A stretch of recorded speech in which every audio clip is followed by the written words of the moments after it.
She knows what she's supposed to do next. She's done it before. It's worked. The data's right there. And still, she pulls back. Not because she doesn't believe in the work, but because some part of her does not believe she's allowed to keep winning.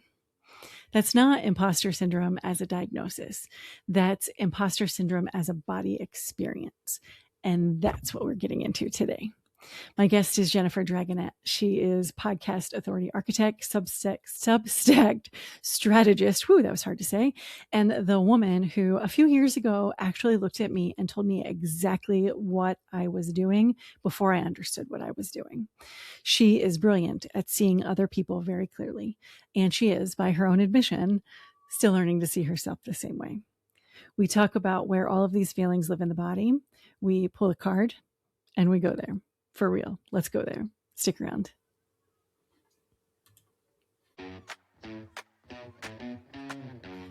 My friend, not broken, disconnected. That's what I keep coming back to, because most of us are walking through life thinking that we need to fix ourselves, do more, be better, when really we've just gotten disconnected from who we are. Welcome to Mindset Medicine. I am Dr. Tanya Berfield, speaker, mindset strategist, and someone who believes that real change happens when we bring together science, soul, somatics, and a dash of hippie woo. This podcast is all about coming back to yourself, about learning how to know yourself, trust yourself, align your life, and lead with confidence, integrity, and real power. Some weeks, it's just you and me, diving into mindset shifts, nervous system work, and the patterns that keep us stuck in overthinking, overfunctioning, and burnout. Other weeks, I'm sitting down with people who are doing something just a little bit better than we are, whether that is leadership, parenting, money, health, or just how they're showing up in their lives. Not because they have it all figured out, but because they have found something that works, and we get to learn from that. So if you have been feeling overwhelmed, stuck, or like you are doing everything right, but something still feels off, my friend, you are in the right place. I've got a really special guest with me tonight. I'm super excited about this because this person that I have with me tonight, her name is Jennifer Dragonette, which is, first of all, just the coolest name you can have. And second of all, the work that Jen does is so phenomenal. So she helps people. I like to say women because that's typically who I'm working with, but people with visibility. She helps them build visibility. So people who show up and put their work in the world, and then is also maybe struggling with some of the same things that we are always talking about, and maybe has their own fears of being seen. So maybe hiding behind the scenes a little bit here and there. And so I would question, and I don't know the answer to this, but I would question, does Jen maybe sometimes wonder if she belongs in a space, or if she might be asking if she is enough to be showing up where she's showing up, which makes her just the most absolutely perfect person for this conversation. So, hi, Jen. How are you? Hello. I'm nervous and feeling called out, but I'm here for this conversation. I know. Yeah, I know. That's all right. And you get to call me right back out because we know each other well enough to be able to do that. So what I didn't say is that Jen is my podcast coach. She is a podcast authority architect. She specializes in helping people get podcasts set up and running and then maintaining them. She has a business around that, and then is also now helping people with Substack. And so I subscribe to her work. I pay for her work. I love her work. And she, probably one of the things I will say, because lots of people who work with me know that I really get frustrated when I spend resources. So maybe I bought a course, or maybe I just spent time on a freebie, whatever that looks like. I get really frustrated when there's no integration, when there's no tangible, when it's like, yeah, great. Tell me all those wonderful things, but you didn't tell me how. And you cross the barrier every single time. It's not just the, hey, you should go figure out how to do this. It's here's how you do it step by step. And so when I found you several years ago, that podcast course, I didn't know you from anyone. I'd seen you on somebody else's something or another and was like, okay, I'm just going to give this a shot because somebody told me that this is what I'm supposed to be doing and it resonated with me. And so I bought this course that was not, it was a couple $100, but was the best couple of $100 I'd spent in that time frame because it told me what to do. And so I love that. I love that you're there to help people to do all of that, but also to know that you're vulnerable enough to share your own struggles as you're working through all of those things. Oh yeah. And I think that's what makes business happen, right? Yes. Yeah, you're right. And also like, that's the thing that stops people from being successful, right? Like we're not like, you get tired of, or you get frustrated or afraid of showing yourself in a way that it's just scary because you're going to be judged. You're going to be lots of things. So let's just talk about imposter syndrome. So for me, imposter syndrome is not when I'm talking about it, because I've been spending the whole month talking about imposter syndrome. I'm not talking about the diagnosis. There is a diagnosis. There are very few people that are actually diagnosed with imposter syndrome. What I'm talking about is a feeling. It's that feeling of like, in your body, the fear that shows up, the heart rate that expands, not wanting to, show up, wanting to hide, not wanting to be there for everybody or to show yourself or to be vulnerable. What does that look like for you? What does that mean? What does imposter syndrome mean to you? Well, to me, it's really that piece of you have this inner knowing, but you're so afraid to be seen for it. And it dates back for me a long time, right? Like it showed up in my childhood. It showed up in all of this. And when I really look back at it, I'm like, who put that pressure on me? Who put that on? And I honestly don't know. And to me, it shows up a lot by hiding in education or shining bright and then hiding, doing a big book and then being like, I don't know enough. It was a bestseller. I was asked to speak on stage. And then all of a sudden it's like, I don't know enough. So now I'm in another training. I'm buying another course. I'm buying another degree. I mean, I already spent 12 to 13, maybe 14 years in college with all the different things because it's safe to be learning. Well, and also that means you're not at the end, so that you're not ready for the outcome, right? You're still preparing for it. I think you might be the person that sort of called me out on that at one point because I was like, no, I need to build this other program. And you're like, stop building the programs, put it out there. It is time to put it out there. Oh my goodness. And to own your doctor. So yeah, it's not an easy thing to do, right? Like, no, I need to learn 2 more things before I can talk about this. No, I know the things. It's time to start talking about this. You definitely called me out on that a couple of years ago, and I appreciated it.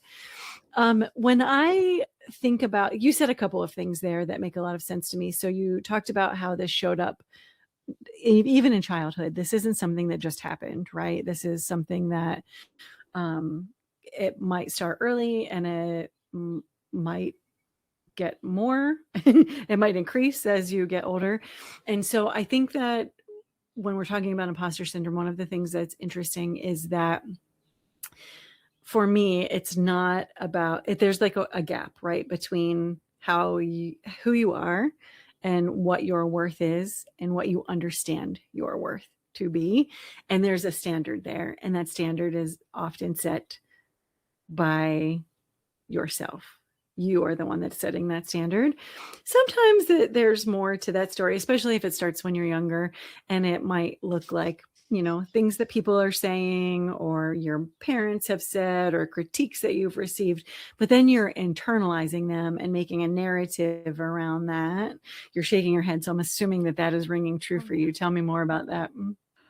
Oh yeah. And that's the whole thing, right? It's a learned behavior from everything that's been put on you. Like maybe you were forced to stand up and read in, like first grade, and you're already in like the 4th grade math book because you're in private school and you read and you stumble over words because you're one of those speed readers that skips words but comprehends all of them. Verbally, you don't process. So you look like the stupid kid that can't read. So now all of a sudden I'm like the stupid kid that's only good at numbers. So now when I start, I don't write clearly or read out loud. I avoid it at all costs. I'll be sick to family functions because I have to read something out loud to my family. So that's Still just to this been day? conditioned in, still to this day. Are you ready to face that? I mean, I do for the most part because there's only like so many family functions that I can miss and not be mad at myself for not showing Not up get for my called out, right? grandparents.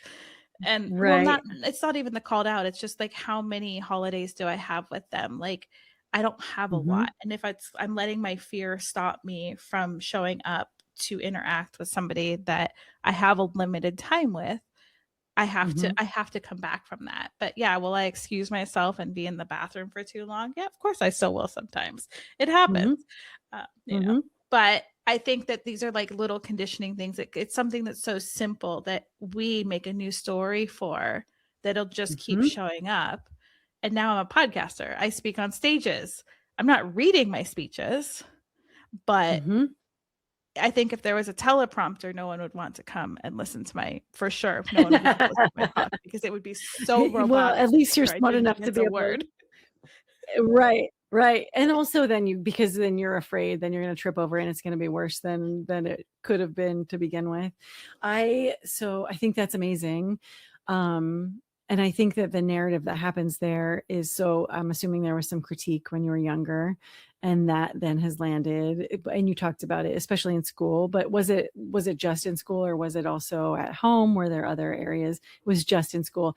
And so it was like No, it probably was some home bullying. and Oh, it was all of it. it was Okay. everywhere. Oh yeah.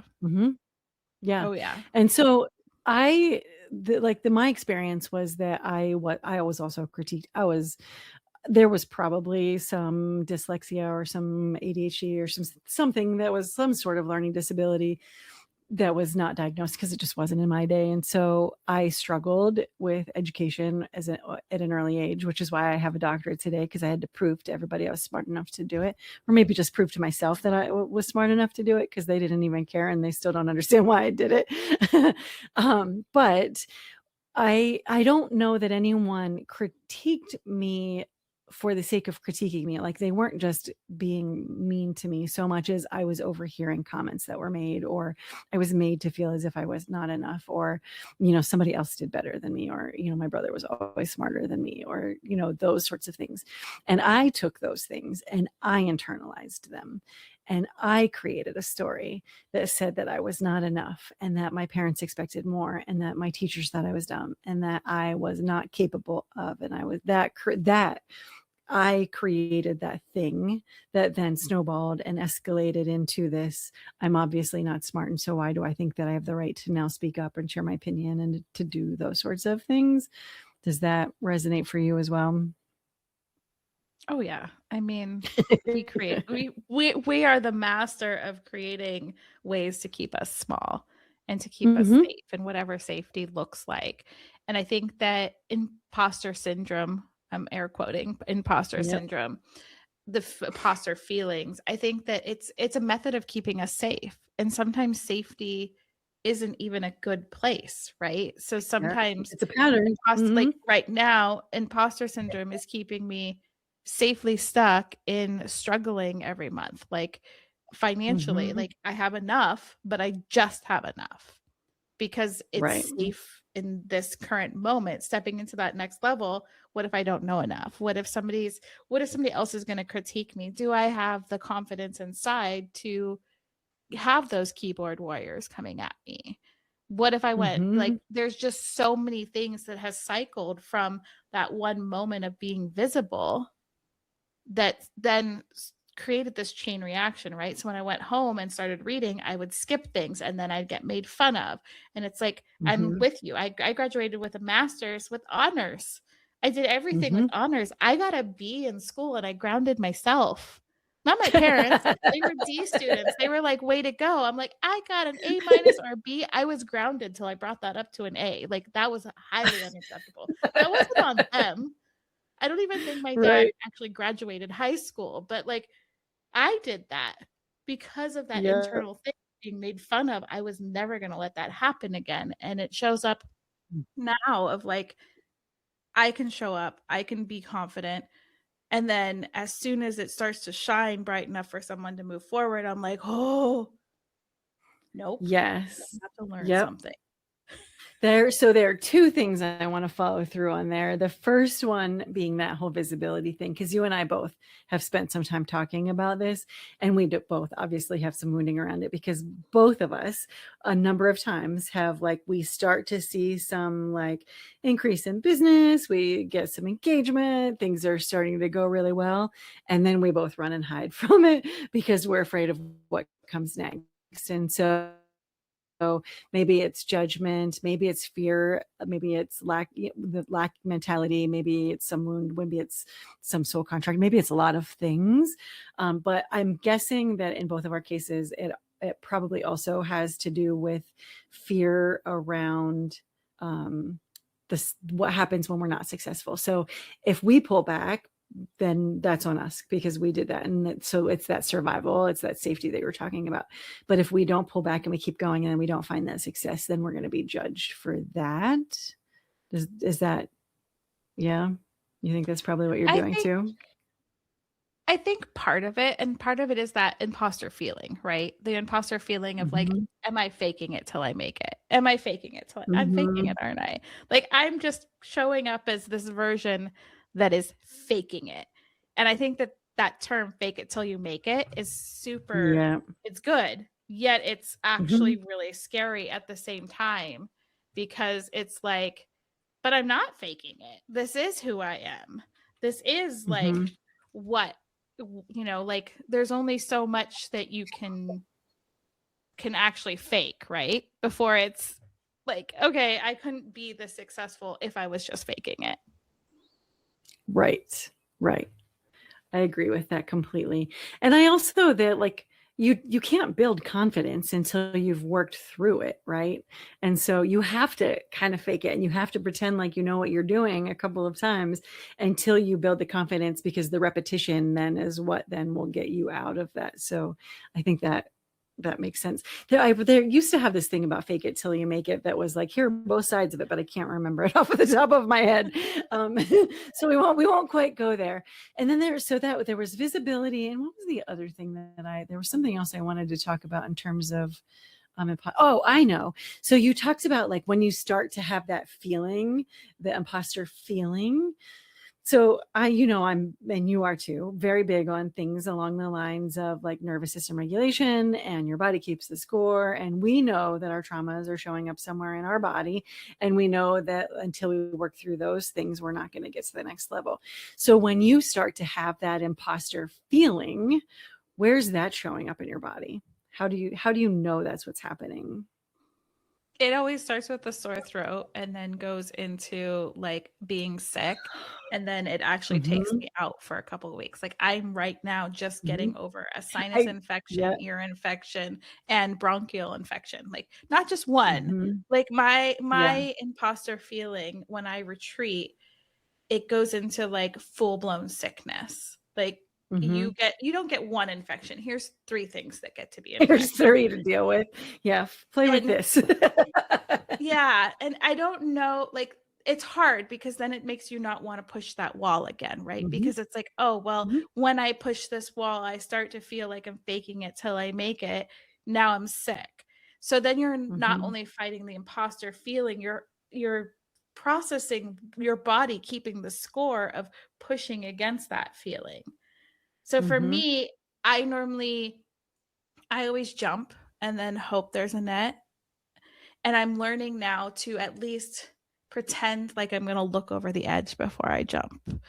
And that looks like taking a breath before I hit go live. It looks like taking a breath before I decide to burn my whole business down and go to some other random thing. It starts with like a breath. And it literally sometimes is a breath. When you walk up on stage and you're like, oh my gosh, why am I supposed to be here? This is like the main stage of Podfest.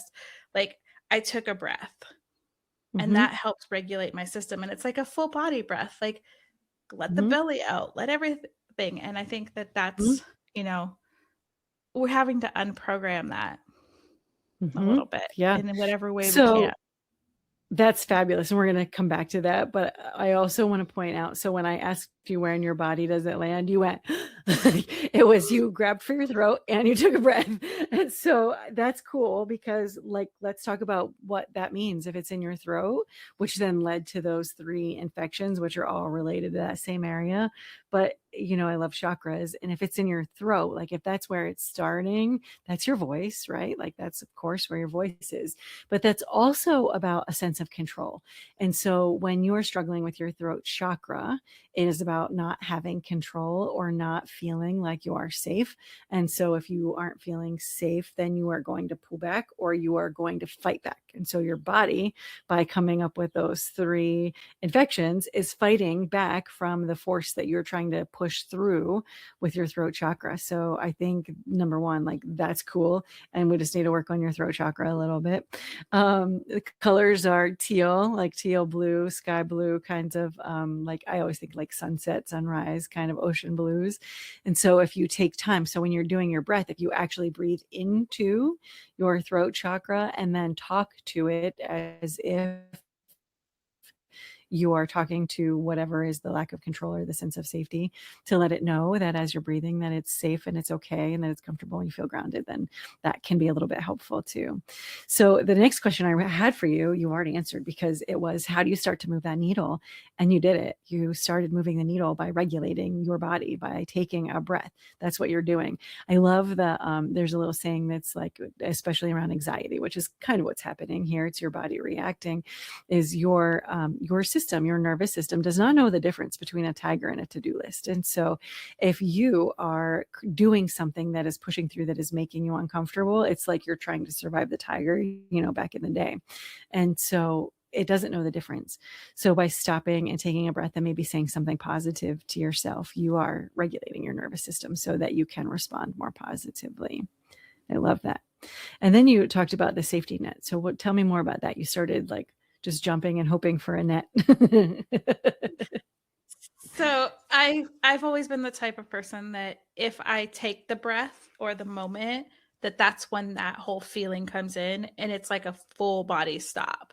So I've just been throwing myself off cliffs for years, which normally works out in my favor. Mhm. Normally. Yep. I'm Yep. going to say Okay. it's like an 85% success rate. Mhm. But the Yep. 15% is what sticks in my body that I have to work through the next time I throw myself off of the cliff. So what that looks like now is in that breath of just looking for what it is, whether it's like for my health, it's like I got some pretty crappy health news. And I had this doctor for 30 minutes just throw everything at me. And I could have chosen to let that stick, right? And been that, but that felt like impostering to me because it's like, I know that just because there's these diagnoses, just because there's these, doesn't mean that has to limit my life like you're trying to tell me I'm limiting my life. And then you start looking at other things in your life and you're like, oh, well, where am I putting that same put back? It's like, oh, yeah, you have quote unquote this diagnosis. That's not, yeah, it could be really bad, but it's not right now. I can address it. Let's move forward. So looking at that situation, I kind of am starting to look before I leap. Like, okay, I want to change my business. Why don't I like the name of my Substack? Why am I trying to change my business again? We just changed it over. We just decided this. We're getting some success forward. So I'm looking over the edge now a little bit of like, okay, what is this coming from? Like what were the labs telling me? Yes, I'm gonna make you pull out your doctor stuff over and over again. I'm like, Yep. what were the Yep. labs Yep. telling me about why was I having this symptom when I had 2 successful back-to-back launches? Why is the third one I've put it off? Like I was supposed to do it launch at the beginning of this month. Now I'm launching at the end of why? Why do I keep pushing it back? And it's in that breath that it's like Yeah. realizing what's really holding me back. And sometimes it's okay to take that pause. Sometimes you don't have to throw yourself off the cliff. You can look a little bit and address. Especially just because I know that both of those 2 launches that you did do were really successful, and they brought you the reward, in quotes, that you were looking for.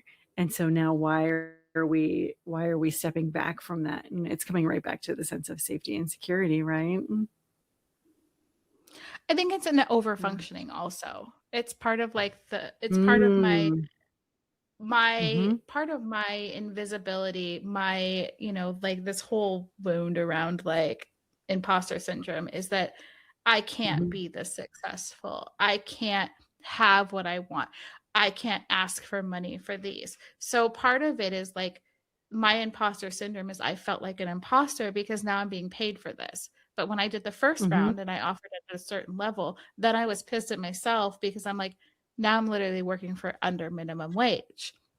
So I raised my price. I tripled my price the second time. Yep. And That my makes body sense. got real uncomfortable. Made the same amount of money, way less people. Yeah. And it was like, but then that imposter syndrome of like, what if this isn't good enough? Like some of the people that I had, I'm like, oh, they haven't reached back out and told me how good it is. Oh my goodness, it's crappy. Do I show? Oh, like let's see how small I can make myself because it wasn't as big of a launch. There's not as many people giving me the feedback. And then like the few that I really wanted them to give me feedback have like ghosted.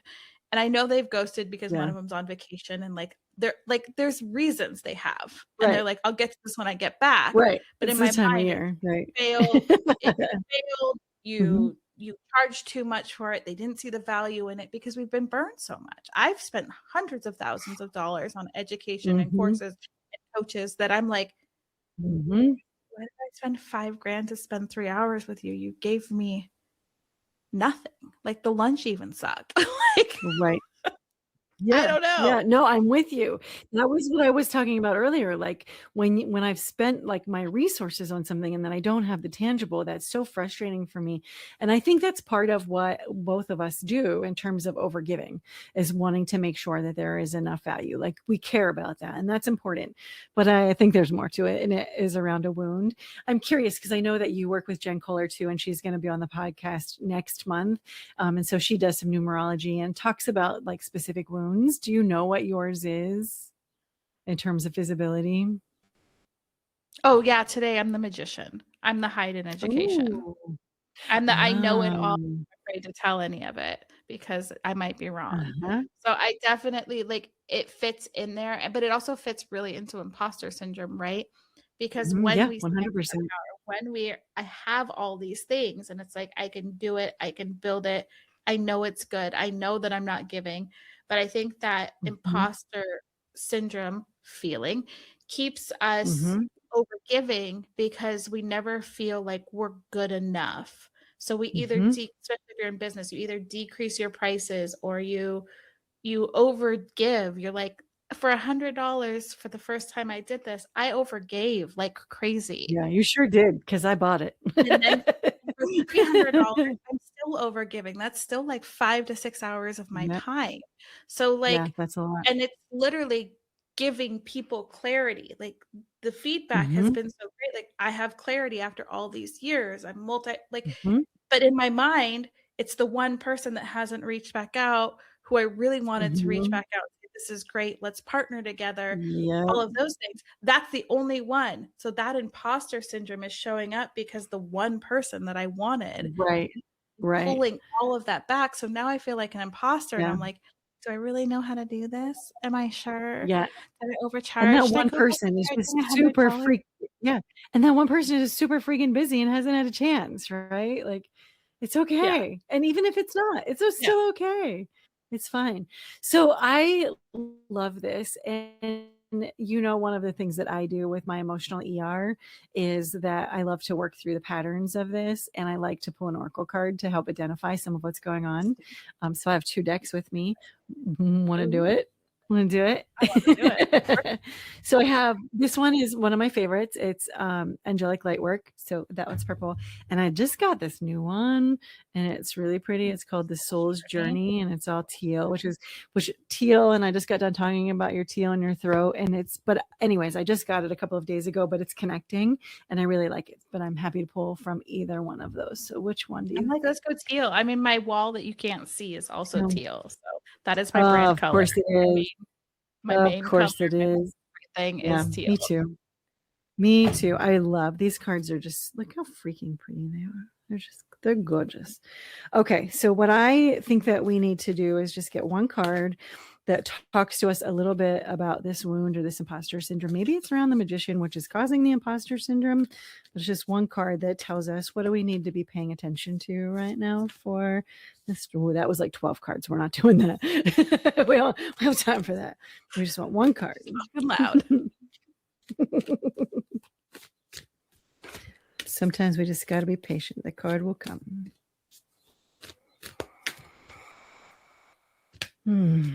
Oh, I thought that was it, but I don't. And also, it's hard for me to hold them up so you can see me shuffling them, but I'm trying.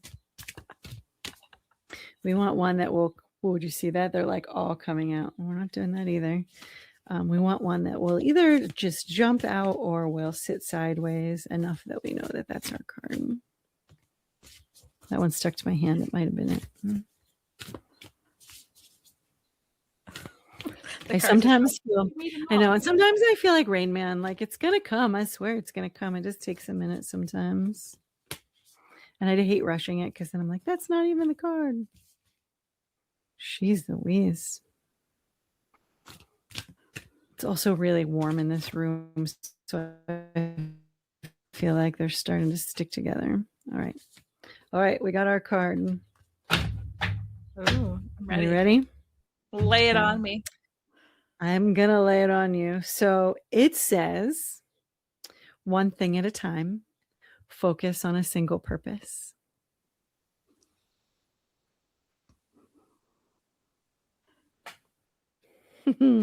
So let's read it. Let's see what it says about this.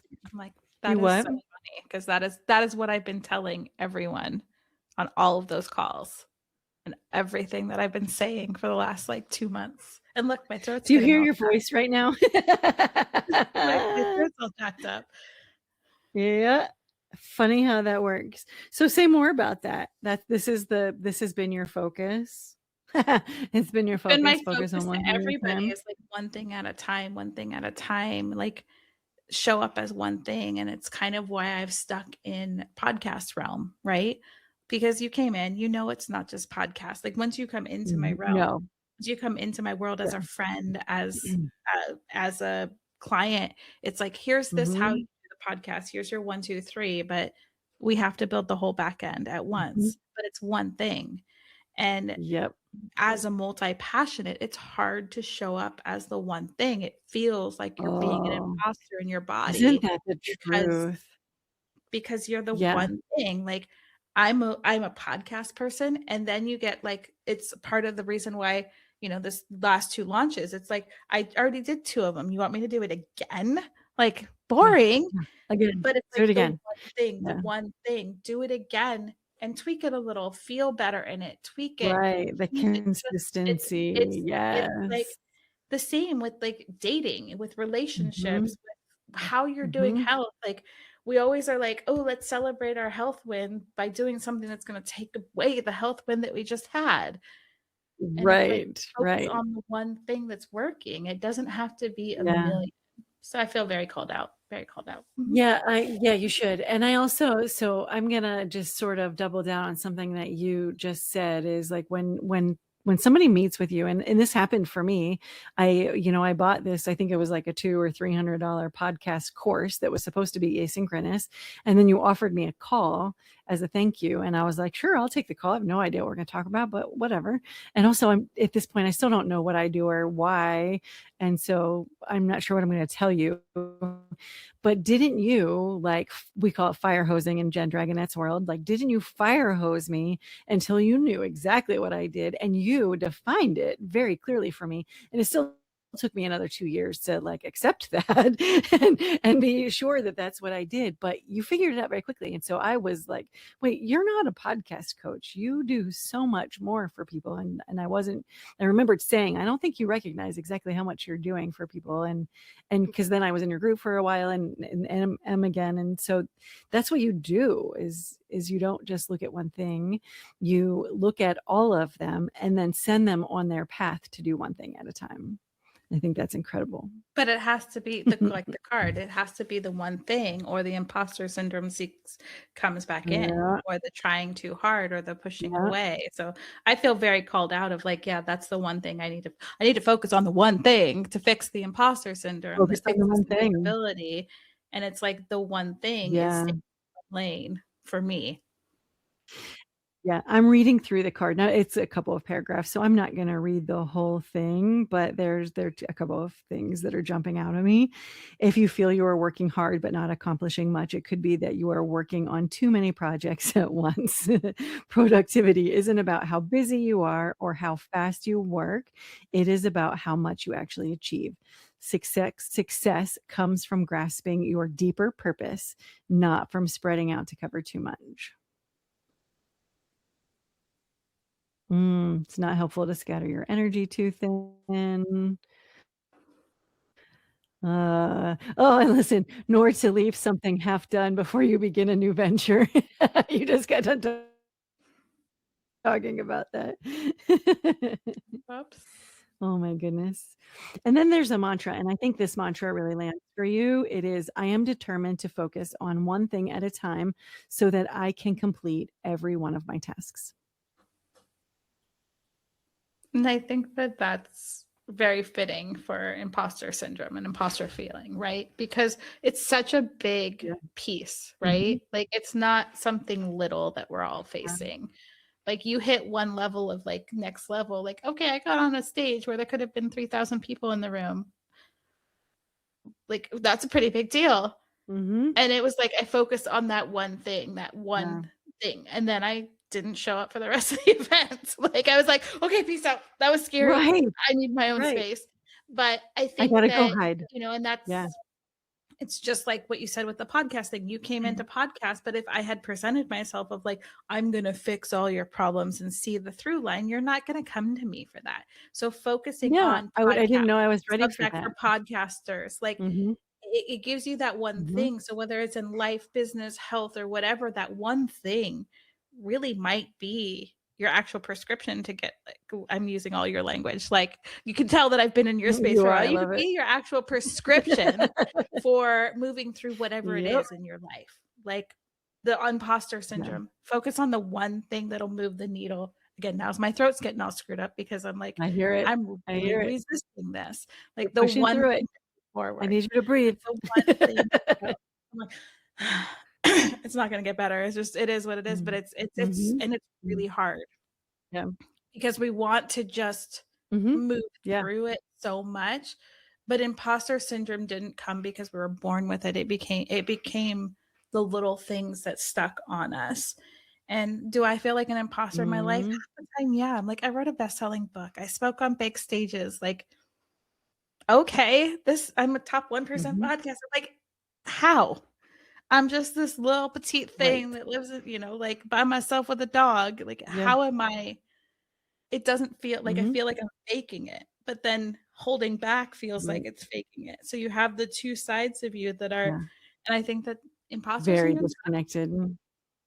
is very So rough. it's very disconnected, and then it pulls you out of alignment, right? So if you are not, because when you are not doing either of those things well, if you are either forcing your way through imposter syndrome and not believing in yourself, and or you're hiding because you're not ready to push through it and fake it until you make it, then you're out of alignment and you're not living in your integrity from either side of it. And as long as you're not living, and I know that's such a kitschy word, and I it's so trendy, like it drives me crazy, but it's true, right? If you are not living in your own integrity, then you are out of alignment. And if you are out of alignment, nothing's going to work.